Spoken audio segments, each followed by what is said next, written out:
Ils font tous partie du club H2O de leur collège, le collège Jean Moulin à Locminé, dans le Morbihan. Un club où l'eau est au cœur de l'enseignement, à travers différents petits travaux pratiques. C'est dans ce cadre qu'une sortie pédagogique était organisée jeudi à Notre-Dame-de-Mont, sur le site de Culminot.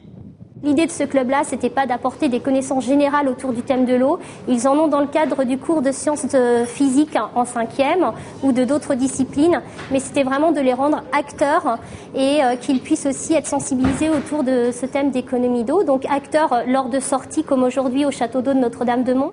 Comment fonctionne un château d'eau? À quoi ça sert? C'était l'objet de cette visite qui sortait un peu de l'ordinaire. Les 17 élèves y ont appris que le château d'eau avait une partie basse, appelée le fût, et une partie haute, la cuve. On a été sur la cuve du château pour voir la vue qu'on avait du château d'eau. Donc on voit des éoliennes, les marais, la mer. L'après-midi était lui consacré à la réalisation d'une maquette sur l'eau.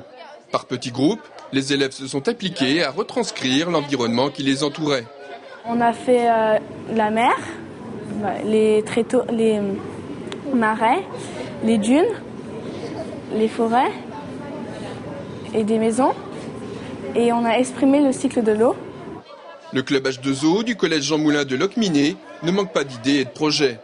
Une ou des visites de stations d'épuration pourraient être programmées dans l'année pour voir comment on peut traiter l'eau pour ensuite la rejeter.